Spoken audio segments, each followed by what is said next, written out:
विधि 22 साल की नवयुवती थी, जिसका अपनी दादी के अलावा दुनिया में कोई नहीं था। अचानक एक दिन दादी की मौत हो गई। विधि अब दुनिया में बिल्कुल अकेली रह गई थी। उसके बॉयफ्रेंड सनी के अलावा अब उसका इस दुनिया में कोई सहारा नहीं था। एक दिन विधि दादी की अलमारी खोलती है, जिसमें उसे एक पुरानी बैंक की पासबुक और लॉकर की चाबी मिलती है। विधि बहुत हैरान हो जाती है। वो जानती थी दादी कितनी मुश्किलों से घर चला रही थी। फिर ऐसे में उनके पास से मिली ये लॉकर की चाबी देखकर विधि के मन में सवालों की झड़ी लग गई थी। ऐसा क्या है उस लॉकर में जिसके बारे में दादी ने उसे आज तक नहीं बताया?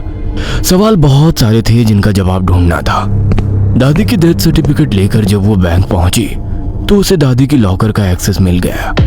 उत्सुकतावश उसने लॉकर खोला तो उसमें सिर्फ उसे कुछ कागज दिखाई दिए। विधि कागज लेकर घर लौट आई। उन कागजों के मुताबिक मंथनपुर में एक बड़ी हवेली दादी के नाम थी।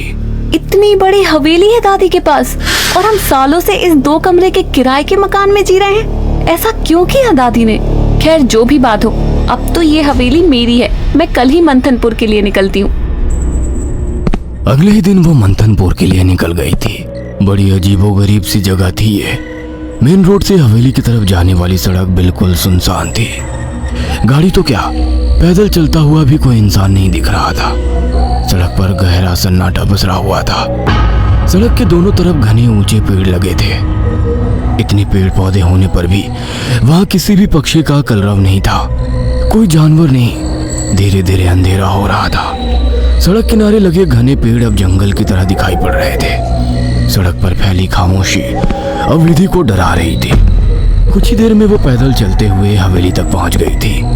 हवेली काफी पुरानी दिखाई पड़ रही थी। ऐसा लगता था कि सालों से वहां किसी ने पैर ही नहीं रखा। हवेली के 500 मीटर के दायरे में गिने चुने ही मकान थे और जो थे वो भी खाली पड़े हुए थे। विधि के मन में कुछ अजीब सी उथल पुथल मची हुई थी। मेन गेट खोलकर वो हवेली के अंदर पहुंच गई। अंदर का नजारा देखकर वो दंग रह गई थी। पूरी हवेली जगमगा रही थी। अंदर महंगे फर्नीचर और सजावटी सामान देखकर विधि का मुंह खोला का खोला रह गया था। अरे वाह, ये हवेली तो बहुत वेल मेंटेन्ड है। लगता है यहाँ जरूर कोई रहता है। हेलो, कोई है? कोई है यहाँ? विधि पूरी हवेली में घूमकर वहां रहने वाले व्यक्ति को ढूंढ रही थी। ढूंढते ढूंढते वो हवेली के अंदर आकर देखने लगती है। तभी एक बूढ़ी औरत ना जाने कहां से विधि के सामने आ जाती है। बूढ़ी के चेहरे पर गहरी झुर्रियां थी और कमर झुकी हुई थी। काला लबादा पहने, आधा मुंह पल्लू में छिपाए, वो औरत बेहद डरावनी लग रही थी। आउच! डरा दिया आपने। क्यों आई हो यहाँ? लौट जाओ। मैं कहीं नहीं जाने वाली। ये मेरी हवेली है। बाय द वे, आप कौन? यहाँ कोई नहीं रह सकता। शैतान रहता है यहाँ। लौट जाओ। शैतान? Very funny. अच्छा, तो हवेली हड़पने के लिए ये स्टोरी बनाई है आपने? विधि कुछ कहने वाली होती है, तभी वो देखती है कि बूढ़ी औरत हवेली की ओर देखकर कुछ सकपक आ गई है और अपना चेहरा ढकते हुए वो अचानक ही अंधेरे में कहीं गायब हो जाती है। बड़ी अजीब औरत थी। कुछ स्ट्रेंज ही जगह है। विधि हवेली के अंदर आ जाती है और अपना फोन निकालकर सनी को कॉल लगाती है। हेलो सनी, तुम विश्वास नहीं करोगे, ये हवेली तो हमारी सोच से भी ज्यादा खूबसूरत है। तुम बस जल्दी यहाँ आ जाओ। हाँ, मैं आज रात को ही निकलता हूँ। सुबह मिलते हैं, बाय। अगले दिन सुबह सनी भी हवेली पहुँच गया था।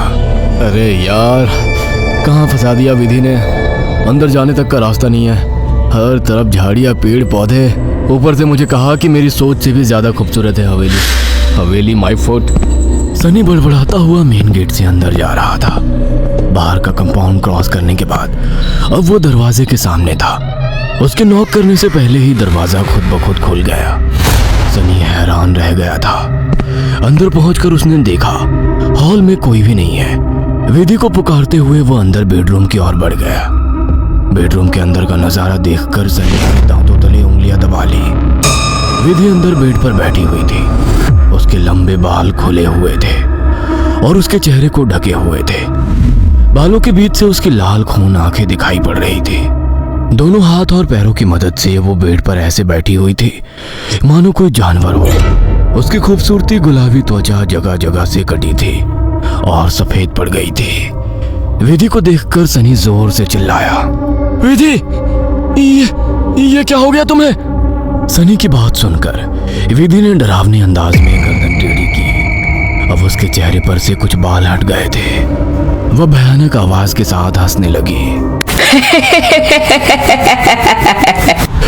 उसके मुंह से किसी जानवर की तरह लार गिर रही थी। अचानक ही वह पूरी ताकत से चिल्लाई। विधि के बाल हवा में उड़ रहे थे और चेहरा चीखते हुए और भी भयानक होता जा रहा था।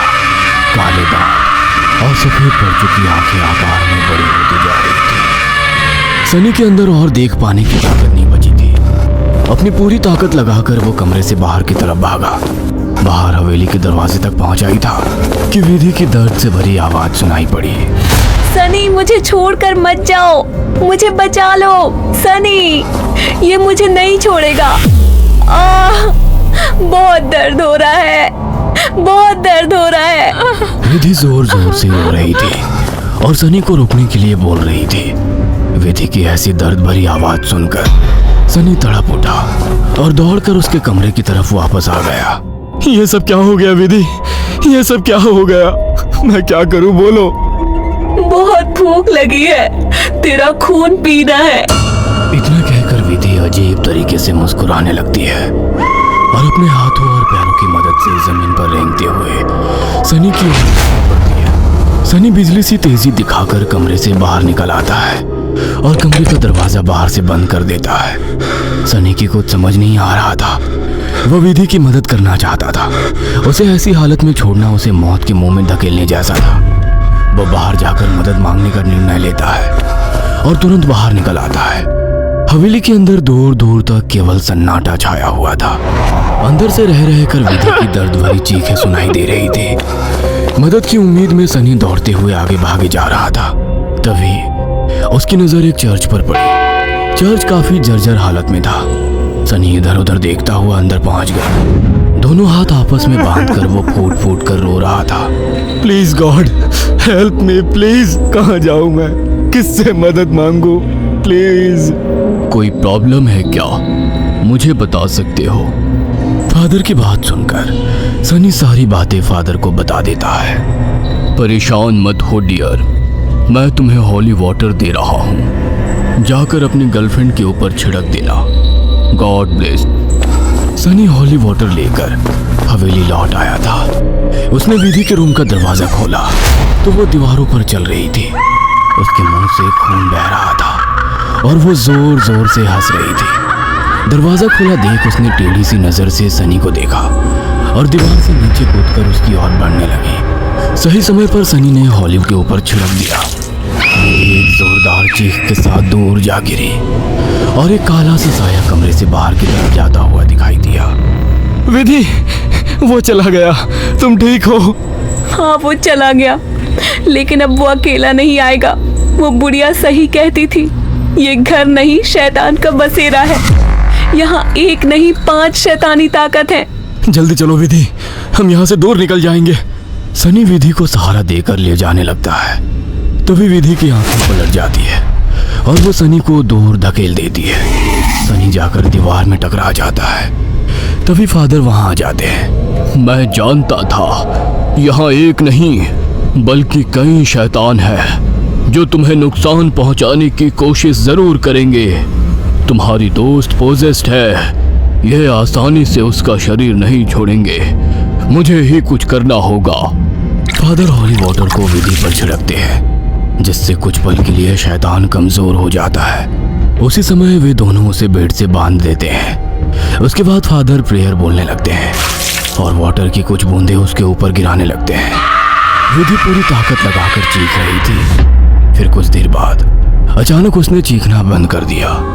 भयंकर सी आवाज में उसने कहा, ये मेरा शिकार है, तुझे क्या लगता है इसे बचा लेगा? इसके बाद विधि ने झटके से अपने दोनों हाथों पर बंधी रस्सी को खींचकर तोड़ दिया और अपने हाथों और पैरों को उल्टी दिशा में मोड़ने लगी। कट कट की आवाज के साथ उसकी हड्डियों के टूटने की आवाज आ रही थी। विधि के दिल को चीरती चीखों को सुनकर सनी की आंखों से भी आंसू बह रहे थे। फादर ने वाटर छिड़कते हुए विधि के चारों ओर एक गोला बना दिया। अब वो उस गोले से बाहर नहीं आ पा रही थी। फादर लगातार प्रेयर कर रहे थे। अचानक कड़ाक की आवाज आई और विधि की गर्दन पीछे की तरफ घूम गई। विधि का शरीर निढाल होकर जमीन पर गिर गया। सनी पागलों की तरह विधि विधि चिल्ला रहा था। फादर के लिए इस समय सनी की जान बचाना जरूरी था, इसलिए वे उसे घसीटते हुए हवेली से बाहर ले आए और दरवाजे पर वाटर छिड़क कर वहां से बाहर आ गए। सनी अभी भी जमीन पर सिर टिकाकर फूट फूट कर रो रहा था और फादर की आंखों में भी को ना बचा पाने की तकलीफ साफ दिखाई दे रही थी।